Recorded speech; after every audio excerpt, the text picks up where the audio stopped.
There is a question, is the attitude of Islam to history. And in fact, what we find, the basic attitude is that all history is in fact an Islamic history.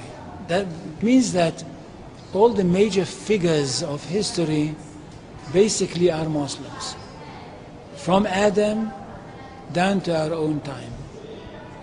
So if the Jews or the Christians are demanding something and basing it on the fact that there was a king called Solomon, or a king called David, or a prophet called Moses, or Jesus, then of course what they are doing, they are saying something which is not true, or in fact they don't know that all these figures were basically Muslim figures.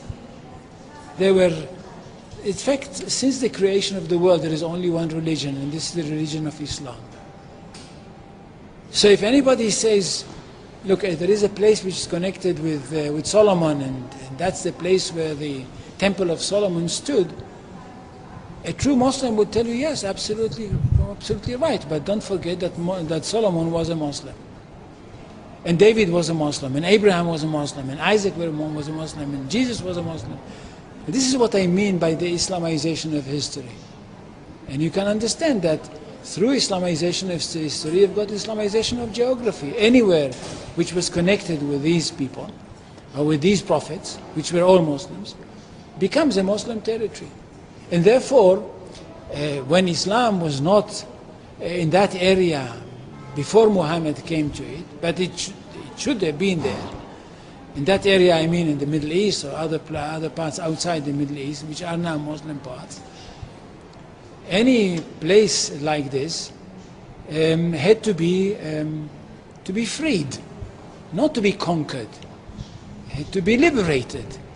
So Islam appeared in history in the time of Muhammad, or reappeared in history from their point of view, reappeared in history as a liberator. And therefore there is no Islamic occupation. If somebody occupied anything, it would be always somebody else, not the Muslims. So there is no Islamic occupation, there is only Islamic liberation.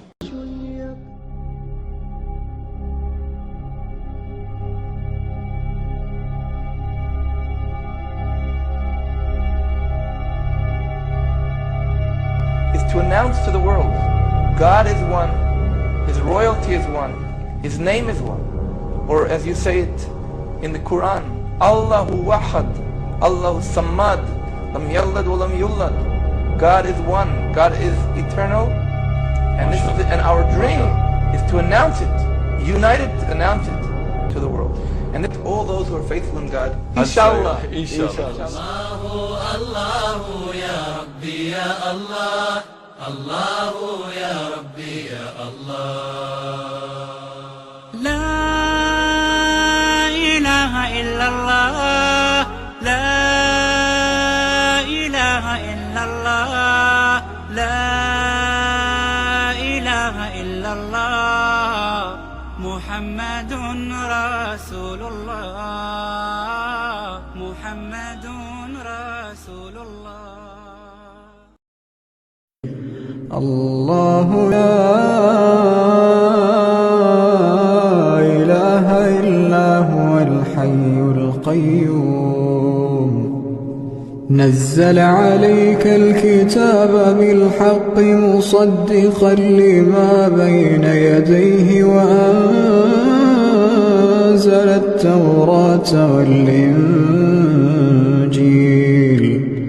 من قبل هدى للناس وأنزل الفرقان إن الذين كفروا بآيات الله لهم عذاب شديد والله عزيز ذو انتقام إن الله لا يخفى عليه شيء في الأرض ولا